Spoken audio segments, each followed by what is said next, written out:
കേരളത്തിലെ തെരഞ്ഞെടുപ്പ് പ്രചാരണ രംഗം ചൂട് പിടിച്ചു വരികയാണ്. പലതരത്തിലുള്ള ആരോപണങ്ങൾ, അതിന് മറുപടി പറയുന്നവർ, അങ്ങനെ വലിയ രീതിയിലുള്ള ആരോപണ പ്രത്യാരോപണങ്ങൾ, വികസനം അടക്കമുള്ള വിഷയങ്ങൾ ഉയർത്തിക്കൊണ്ടുള്ള സ്ഥാനാർത്ഥികളുടെ പ്രചാരണം. അങ്ങനെ കേരളം ഇനി പോളിംഗ് ബൂത്തിലെത്താൻ 10 നാൾ മാത്രമാണ് ശേഷിക്കുന്നത്. UDF പ്രചാരണത്തിന് ഊർജ്ജം പകരാൻ രാഹുൽ ഗാന്ധി ഇന്ന് എത്തുന്നുണ്ട്. പത്തനംതിട്ട, കോട്ടയം ജില്ലകളിലാണ് ഇന്ന് പര്യടനം. മുഖ്യമന്ത്രിയുടെ പ്രചാരണം കൊല്ലം ജില്ലയിലാണ്. വികസന കാര്യത്തിൽ സംവാദമാകാമെന്ന പ്രതിപക്ഷ നേതാവിന്റെ വെല്ലുവിളിയിൽ മുഖ്യമന്ത്രിയുടെ മറുപടി ഇന്നുണ്ടായേക്കും. 85 വയസ്സിന് മുകളിലുള്ള മുതിർന്ന പൌരന്മാർക്കും ഭിന്നശേഷിക്കാർക്കും വോട്ട് രേഖപ്പെടുത്തുന്നതിന് സൌകര്യമൊരുക്കുന്ന ഹോം വോട്ടിന് ഇന്ന് തുടക്കമാകും. തിരുവനന്തപുരത്ത് നിന്ന് സെയ്ഫ് സെയിൻ ലാബ്ദീൻ, പത്തനംതിട്ടയിൽ നിന്ന് വിഷ്ണു VS, ഒപ്പം തന്നെ കൊച്ചിയിൽ നിന്ന് മുഹമ്മദ് റഫീഖ്, കോഴിക്കോട് നിന്ന് വിപീഷ് KT എന്നിവരാണ് വിവരങ്ങൾ നൽകാനായി ചേരുന്നത്. ആദ്യം നമുക്ക് തിരുവനന്തപുരത്തേക്ക് തന്നെ പോകാം.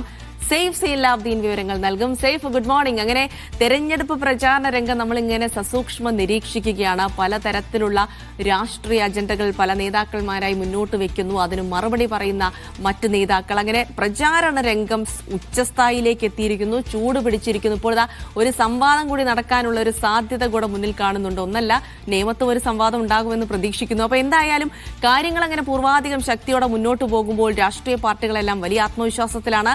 തെരഞ്ഞെടുപ്പ് ഒരുക്കം എവിടെ വരെ എത്തി നിൽക്കുന്നു സേഫ്?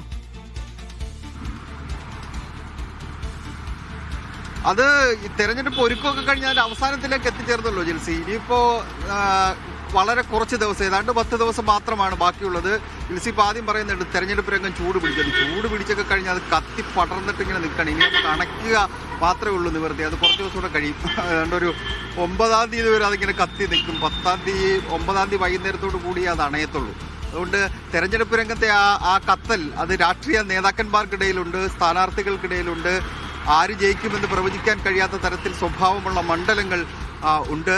ഇപ്പോൾ പ്രചരണ വിഷയങ്ങൾ ഓരോ ദിവസങ്ങളും മാറി വരുന്ന ഒരു കാഴ്ച നമ്മൾ കാണുന്നുണ്ട്. ആദ്യഘട്ടത്തിൽ ഡീലുമായി ബന്ധപ്പെട്ട വിഷയമായിരുന്നു. BJP CPM ഡീലുമായി ബന്ധപ്പെട്ട ചർച്ചകളായിരുന്നു കേരള രാഷ്ട്രീയത്തിൽ സജീവമെങ്കിൽ പിന്നീട് വിഷയങ്ങൾ മാറി മാറി വരുന്നു. ഏറ്റവും ഒടുവിൽ ഇന്നലെ ഉണ്ടായ പ്രധാനപ്പെട്ട ചർച്ച SDPI CPM ഡീലുമായി ബന്ധപ്പെട്ടാണ്. അതിന് മുഖ്യമന്ത്രി കൃത്യമായ മറുപടി പറയുന്നില്ല. പാർട്ടി ജനറൽ സെക്രട്ടറി മാത്രമേ കൃത്യമായ മറുപടി ആ വിഷയത്തിൽ നൽകിയിട്ടുള്ളൂ. ഈ ഡീൽ വിഷയം, 2 ഡീലും വലിയ ചർച്ച തെരഞ്ഞെടുപ്പ് രംഗത്ത് ഉണ്ടാക്കിയിട്ടുണ്ട്. ഇതിനിടയിൽ മുഖ്യമന്ത്രിയുടെ ചില വാക്കുകൾ, ചെറ്റത്തരം എന്ന പ്രയോഗം, അതുപോലെ തന്നെ വീട്ടിൽ പോയി ചോദിക്കുക എന്നുള്ള പ്രയോഗം, അതെല്ലാം ചർച്ചയായി വന്നിട്ടുണ്ട്.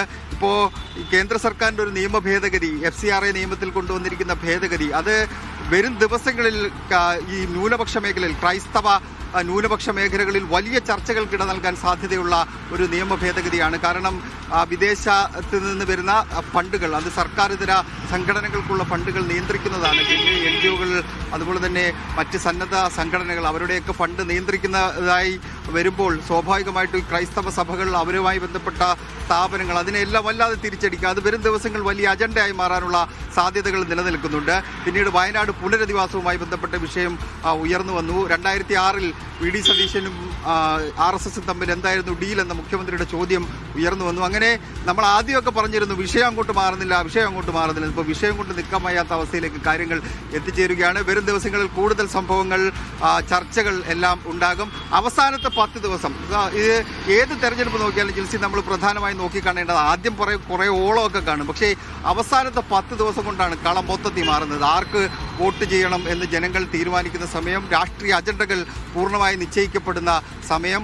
ഈ 10 ദിവസം കൊണ്ട് തന്നെ ഇപ്പോൾ ആര് ഭരിക്കണം എന്ന ചിന്തയിലേക്ക് ജനങ്ങൾ എത്തിച്ചേരും. അതുകൊണ്ട് ഈ അവസാന 10 ദിവസങ്ങളായിരിക്കും രാഷ്ട്രീയ നേതാക്കന്മാരുടെ നെഞ്ചിടിപ്പ് കൂട്ടുന്ന ആ സമയം. ആ നെഞ്ചിടിപ്പ് പിണറായി വിജയനും VD സതീശനും രാജീവ് ചന്ദ്രശേഖരനും എല്ലാം സ്വാഭാവികമായിട്ടും കൂടും വരും ദിവസങ്ങൾ. അതുകൊണ്ട് തന്നെ കൂടുതൽ കടന്നാക്രമണങ്ങൾ രാഷ്ട്രീയ പാർട്ടി നേതാക്കന്മാർക്ക് തമ്മിലുണ്ടാകും. ഇന്നലെ ഇപ്പോൾ മോദി വന്നിട്ട് പറഞ്ഞത് കേന്ദ്രത്തിൻ്റെ ഫണ്ട് കേരളം വെട്ടിച്ചു, കേരളത്തിൽ കേന്ദ്രം നൽകിയ ഫണ്ട് പൂർണ്ണമായും ചെലവഴിച്ചില്ല എന്ന് പറഞ്ഞു. മുഖ്യമന്ത്രി പിണറായി വിജയന്റെ മറുപടി സ്വാഭാവികമായിട്ടും അതിനകത്തുണ്ടാകും. പിന്നീട് അദ്ദേഹം പറഞ്ഞത് B ടീം ആര് എന്ന് സംബന്ധിച്ച ചർച്ചയാണ് നടക്കുന്നത്. UDF അതുപോലെ തന്നെ LDF-ഉം അതിലേതാണ് B ടീം, A ടീം ഞങ്ങൾ തന്നെയാണ് എന്ന് പറയുന്നുണ്ട്. A ടീമിന് പക്ഷേ കേരളത്തിൽ ഒരു സീറ്റും ഇല്ല എന്നുള്ളത് മറ്റൊരു പ്രധാനപ്പെട്ട വസ്തുതയാണ്. പ്രധാനമന്ത്രി ഇനിയിപ്പോൾ 3-ാം തീയതിയോടുകൂടി വീണ്ടും കേരളത്തിലേക്ക് വരികയാണ്. അദ്ദേഹം കോട്ടയത്തും അതുപോലെ തന്നെ തിരുവനന്തപുരത്ത് 2 പരിപാടികളിൽ പങ്കെടുക്കും. രാഹുൽ ഗാന്ധി എത്തിച്ചേരുന്നു. രാഹുൽ ഗാന്ധി പത്തനംതിട്ടയിലും ആലപ്പുഴയിലും കോട്ടയത്തും പരിപാടികൾ പങ്കെടുക്കാൻ വേണ്ടി എത്തിച്ചേരുകയാണ്. അങ്ങനെ ദേശീയ നേതാക്കന്മാരെത്തുന്നു. പ്രിയങ്ക ഗാന്ധി പിന്നാലെ എത്തും. അങ്ങനെ കേരള രാഷ്ട്രീയത്തിലെ ഈ തെരഞ്ഞെടുപ്പ് രംഗം അതിങ്ങനെ കത്തി ഇങ്ങനെ പോകുന്നുണ്ട് ജിൽസി. സേഫിന്റെ ഭാഷയിൽ പറഞ്ഞാൽ കത്തിപ്പടർന്ന പ്രചാരണ രംഗത്ത് ഇന്ന് എന്തൊക്കെ സംഭവിക്കും എന്നുള്ളതാണ് നമ്മൾ നോക്കുന്നത്. കാരണം ഇന്നിപ്പോൾ രാഹുൽ ഗാന്ധി വരുന്നുണ്ട്, മുഖ്യമന്ത്രിയുടെ മറുപടി പല വിഷയങ്ങളിലും ഉണ്ടാകും, അങ്ങനെ പല കാര്യങ്ങൾ നടക്കുന്നുണ്ട്. പകരമാണ് നമ്മൾ മധ്യ കേരളത്തിലേക്ക് വളരെ പെട്ടെന്ന് പോവുകയാണ്. റഫീഖ് കൂടെ വിവരങ്ങൾ നൽകും. റഫീഖ്, അങ്ങനെ പലതരത്തിലുള്ള വിഷയങ്ങൾ ഇങ്ങനെ പ്രചാരണ രംഗത്ത് മാറി മറിഞ്ഞുകൊണ്ടിരിക്കുന്നു. അപ്പോൾ FCRA നിയമവുമായി ബന്ധപ്പെട്ട സഭകളുടെയൊക്കെ ഒരു നിലപാട്, അത് പാലായിലടക്കം ക്രൈസ്തവ വോട്ടുകളെയൊക്കെ ഒപ്പം നിർത്തി മുന്നോട്ട് പോകാൻ ശ്രമിക്കുന്ന BJPയെ സംബന്ധിച്ചിടത്തോളം ആ നിയമ ഭേദഗതി വലിയ തിരിച്ചടിയാകുമെന്നുള്ളതാണ്. ഒപ്പം തന്നെ SDPI ഡീലിൽ CPM മൗനം പാലിച്ചുകൊണ്ട് അതിനെ പ്രതിരോധിക്കാൻ ശ്രമിക്കുമ്പോൾ മുഖ്യമന്ത്രി അതിൽ വലിയ തരത്തിലുള്ള ഒരു വികാര വിക്ഷോഭമൊക്കെ കാണിച്ചതും അതും വലിയ രീതിയിലൊക്കെ ചർച്ച ചെയ്യപ്പെടുന്ന വിഷയമാണ്. അപ്പോൾ ഈ വിഷയങ്ങളൊക്കെ മധ്യ കേരളത്തിൽ എങ്ങനെ തെരഞ്ഞെടുപ്പിൽ അലയടിക്കുന്നു? എന്തൊക്കെയാണ് പ്രചാരണ രംഗത്തെ പുതിയ വിശേഷങ്ങൾ?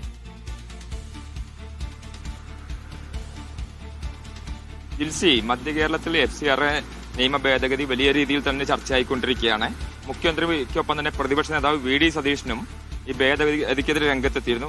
അതോടൊപ്പം തന്നെ വയനാട് മുണ്ടക്കയിലെ കോൺഗ്രസിന്റെ ഭൂമി പ്രശ്നം പ്രതിപക്ഷ നേതാവ് VD സതീശന്റെ മണ്ഡലമായ പറവൂരിലേക്ക് കൊണ്ടുവരികയാണ് LDF ചെയ്യുന്നത്. LDF ഇന്ന് പറവൂരിൽ കുടിൽകെട്ടി സമരം നടത്തി. ഇന്ന് വൈകുന്നേരം 3 മണിക്ക് DFI സംസ്ഥാന സെക്രട്ടറി V വസീഫ് അടക്കമുള്ളവർ പങ്കെടുക്കുന്ന കുടിൽകെട്ടി സമരം പറവൂരിൽ നടത്തുകയാണ്. ഇതോടൊപ്പം തന്നെ ഇന്ന് കോട്ടയത്ത് 3 മണ്ഡലങ്ങളിലാണ് രാഹുൽ ഗാന്ധി എത്തുന്നത്. വൈകുന്നേരം 2.5 മണിക്കൂറിനുള്ളിൽ കോട്ടയം, പുതുപ്പള്ളി, അതുപോലെ തന്നെ ഏറ്റുമാനൂർ എന്നീ മണ്ഡലങ്ങളിൽ രാഹുൽ ഗാന്ധി എത്തുകയും പ്രചരണം നടത്തുകയും ചെയ്യുന്നതോടെ ആ പ്രചരണത്തിലും പ്രധാനമായിട്ടുള്ള വിഷയം ആയിട്ട് വരാൻ പോകുന്ന വിദേശ സംഭാവന ചട്ടത്തിലെ ഭേദഗതിയാണ്. ഇത്തരത്തിൽ 2020 കൂട്ടുപിടിച്ചുകൊണ്ട് മധ്യ കേരളത്തിലെ ക്രിസ്ത്യൻ വോട്ടുകളിലേക്ക് കടന്നു കയറാനുണ്ടായിരുന്ന ശ്രമങ്ങളെ നേരെ തിരിച്ചടിക്കുന്ന രീതിയിലാണ് നിയമ ഭേദഗതി ഇപ്പോൾ വന്നുകൊണ്ടിരിക്കുന്നത്. സീറോ മലബാർ സഭയ്ക്കൊപ്പം മറ്റ് സഭകളും ഈ ഭേദഗതിക്കെതിരെ രംഗത്തെത്തിയിട്ടുണ്ട്. തങ്ങളുടെ സ്വത്തുക്കൾ പിടിച്ചെടുക്കാനും അതുപോലെ തന്നെ തങ്ങളെ